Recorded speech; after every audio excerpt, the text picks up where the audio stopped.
ಕೊನೆಯ ತರಗತಿಯ ಮುದ್ದು ವಿದ್ಯಾರ್ಥಿಗಳಿಗೆ ಎಬಿಜಿ ಸ್ಪೋಕನ್ ಇಂಗ್ಲಿಷ್ ಕ್ಲಾಸಸ್ಗೆ ಆದರದ ಸ್ವಾಗತ. ಮುದ್ದು ವಿದ್ಯಾರ್ಥಿಗಳೇ, 6ನೆಯ ತರಗತಿಯ ಸಮಾಜ ವಿಜ್ಞಾನ ವಿಷಯಕ್ಕೆ ಸಂಬಂಧಪಟ್ಟ ಎಲ್ಲ ಪಾಠಗಳ ಪ್ರಶ್ನೆ ಉತ್ತರಗಳ ಒಂದು ಲಿಂಕನ್ನು ಈ ವಿಡಿಯೋದ ಡಿಸ್ಕ್ರಿಪ್ಷನ್ ಬಾಕ್ಸಲ್ಲಿ ನಾನು ಹಾಕಿದ್ದೇನೆ. ಅದನ್ನು ನೋಡಿಕೊಳ್ಳಿ.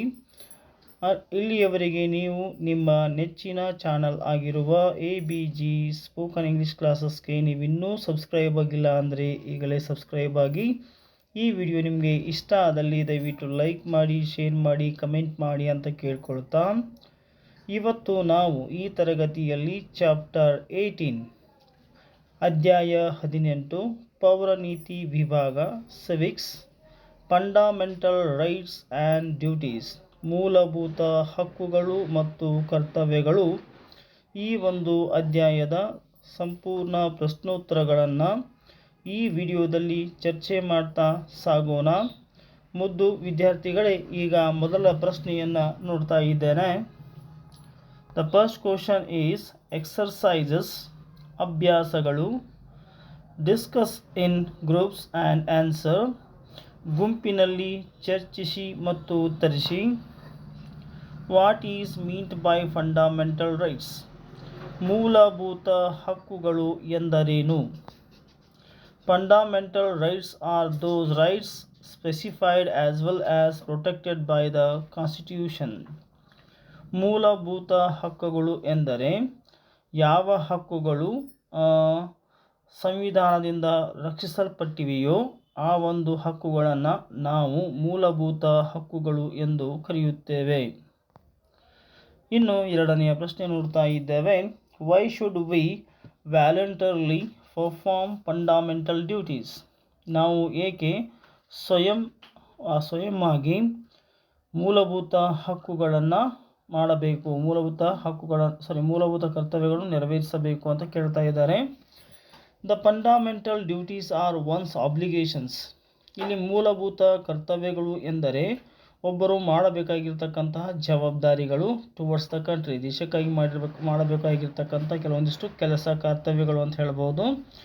When the citizens voluntarily perform them.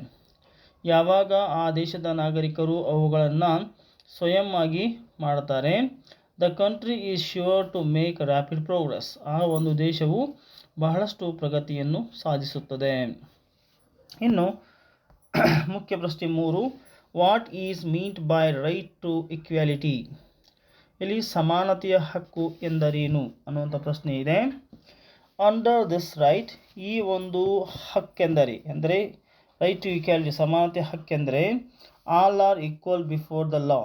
ಈ ಒಂದು ಕಾನೂನಿನ ಮುಂದೆ ಸರ್ವರು ಸಮಾನರು. ನೋ ಬಡಿ ಈಸ್ ಅಬೋವ್ ದ ಲಾ. ಯಾರೊಬ್ಬರು ಕಾನೂನಿಗಿಂತ ದೊಡ್ಡವರಲ್ಲ. All should get equal protection of the law. ಎಲ್ಲರೂ ಕಾನೂನಿನ ಪ್ರಕಾರ ಸಂರಕ್ಷಣೆಯನ್ನು ಅಥವಾ ರಕ್ಷಣೆಯನ್ನು ಪಡಿತಾರೆ. ಪ್ರಶ್ನೆ number 4. How does the social and economical exploitation take place? Give examples. ಸಾಮಾಜಿಕ ಮತ್ತು ಆರ್ಥಿಕ ಶೋಷಣೆ ಹೇಗೆ ನಡೆಯುತ್ತದೆ? ಉದಾಹರಣೆಯೊಂದಿಗೆ ವಿವರಿಸಿರಿ. The social and economical exploitation takes place as follows.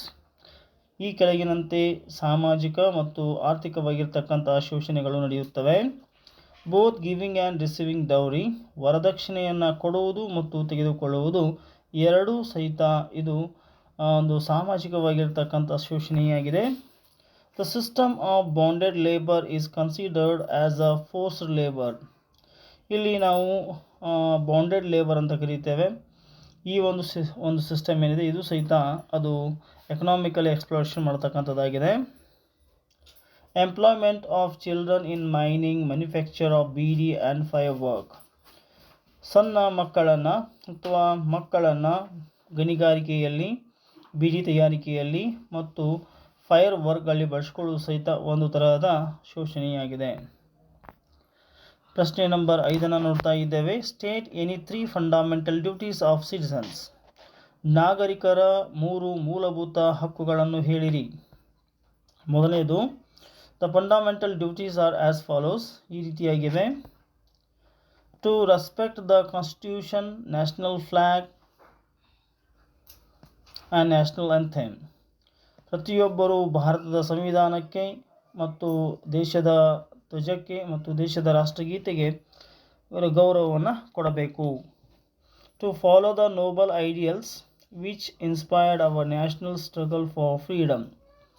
ನಮ್ಮ ದೇಶ ಸ್ವಾತಂತ್ರ್ಯ ಹೋರಾಟದಲ್ಲಿ ಏನು ಯಾವ ಒಂದು ಅಂಶಗಳಿಂದ ನಾವು ಸ್ಫೂರ್ತಿಯನ್ನು ಪಡ್ಕೊಂಡಿದ್ವಿ ಅವುಗಳನ್ನು ನಾವು ಆ ಒಂದು ಆದರ್ಶಗಳನ್ನು ಪಾಲಿಸಬೇಕು. To protect the integrity of India. ಭಾರತದ ಐಕ್ಯತೆಯನ್ನು ಕಾಪಾಡಿಕೊಳ್ಳುವುದು. Next question, discuss importance of fundamental rights. ಮೂಲಭೂತ ಹಕ್ಕುಗಳ ಪ್ರಾಮುಖ್ಯತೆ ಏನು ಅಂತ ಪ್ರಶ್ನೆ ಕೇಳಲಾಗಿದೆ. Importance of fundamental rights. First one is fundamental rights are very important because they are like the backbone of the country. ಇಲ್ಲಿ ಮೂಲಭೂತ ಹಕ್ಕುಗಳು ತುಂಬ ಮಹತ್ವವಾಗಿರ್ತಕ್ಕಂಥ ಒಂದು ಹಕ್ಕುಗಳಾಗಿದ್ದು ಇವು ಒಂದು ದೇಶದ ಬೆನ್ನೆಲುಬಿನ ಹಾಗೆ ಕೆಲಸವನ್ನು ಮಾಡುತ್ತವೆ. They are essential for safeguarding the people's interest. ಈ ಮೂಲಭೂತ ಹಕ್ಕುಗಳು ಜನರ ಒಂದು ಆಸಕ್ತಿಯನ್ನು ಕಾಪಾಡಿಕೊಳ್ಳಲು ಸುರಕ್ಷತೆಯನ್ನು ಕಾಪಾಡಿಕೊಳ್ಳಲು ಇವು ಸಹಾಯಕವಾಗಿವೆ. All laws that are violate of fundamental rights shall be avoid ಅಂತ ಹೇಳ್ತಾರೆ. ಇಲ್ಲಿ ಫಂಡಮೆಂಟಲ್ ಏನು ರೈಟ್ಸ್ ಇದ್ದಾವೆ ಇವುಗಳನ್ನು ನಾವು ವೈಲೇಟ್ ಮಾಡಲಿಕ್ಕೆ ಆಗೋದಿಲ್ಲ, ಆವಾಗ ಅದು ನಮಗೆ ಏನು ಕಾನೂನು ರಕ್ಷಣೆ ಕೊಡ್ತದೆ ಅಂತಕ್ಕಂಥ ಮಾತನ್ನು ಹೇಳ್ತಾ ಇದ್ದಾರೆ. Next, the duties to be performed by the students in the school. ಶಾಲೆಯಲ್ಲಿ ವಿದ್ಯಾರ್ಥಿಗಳು ಮಾಡಬೇಕಾಗಿರ್ತಕ್ಕಂತಹ ಕರ್ತವ್ಯಗಳೇನು ಅಂತ ಪ್ರಶ್ನೆ ಕೇಳಲಾಗಿದೆ. ಮೊದಲ ಪ್ರಶ್ನೆಗೆ ಉತ್ತರ, the duties to be performed by the students in the school are attending classes on time and regularly. ತರಗತಿಗಳಿಗೆ ಸರಿಯಾದ ಸಮಯಕ್ಕೆ ಹಾಜರಾಗುವುದು ಮತ್ತು ನಿಯಮಿತವಾಗಿ ಹಾಜರಾಗುವುದು. Being prepared for classes with all necessary supplies. ಒಂದು ತರಗತಿಗೆ ಬೇಕಾಗಿರ್ತಕ್ಕಂಥ ಅವಶ್ಯಕವಾಗಿರ್ತಕ್ಕಂಥ ಎಲ್ಲ ವಿಷಯಗಳನ್ನು ಸಂಗ್ರಹಿಸಿಕೊಂಡು ತಯಾರಾಗಿ ಹೋಗುವುದು. Taking good care of school property. ಶಾಲೆಯ ಆಸ್ತಿಯ ಬಗ್ಗೆ ಕಾಳಜಿ ವಹಿಸುವುದು.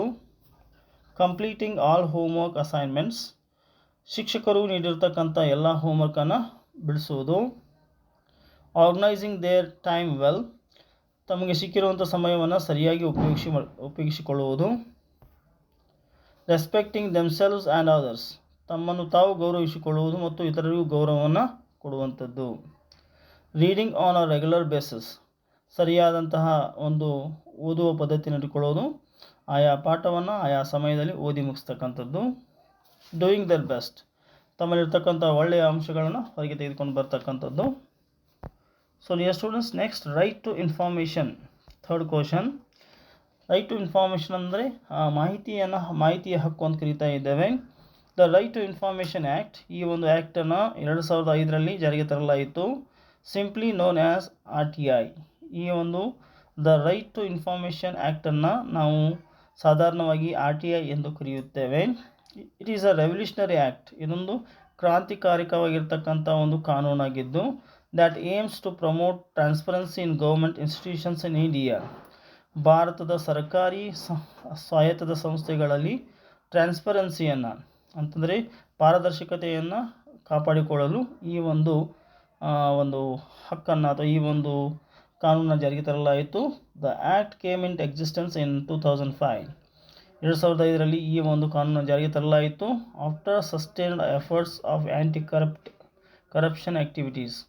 ಇದು ಆ್ಯಂಟಿ ಕರಪ್ಷನ್ ಆ್ಯಕ್ಟಿವಿಟೀಸ್ ಆಗಿದೆ, ಭ್ರಷ್ಟಾಚಾರವನ್ನು ನಿರ್ಮೂಲನೆ ಮಾಡ್ತಕ್ಕಂಥ ಒಂದು ಚಟುವಟಿಕೆಯಾಗಿದೆ ಅಂತ ಹೇಳ್ಬೋದು. ಸೊ ಡಿಯರ್ ಸ್ಟೂಡೆಂಟ್ಸ್, ಇಲ್ಲಿಯವರೆಗೆ ನೀವು ನಿಮ್ಮ ನೆಚ್ಚಿನ ಚಾನಲ್ ಆಗಿರುವ ABG ಸ್ಪೋಕನ್ ಇಂಗ್ಲೀಷ್ ಕ್ಲಾಸಸ್ಗೆ ನೀವೇನು ಸಬ್ಸ್ಕ್ರೈಬ್ ಆಗಿಲ್ಲ ಅಂದರೆ ಈಗಲೇ ಸಬ್ಸ್ಕ್ರೈಬ್ ಆಗಿ.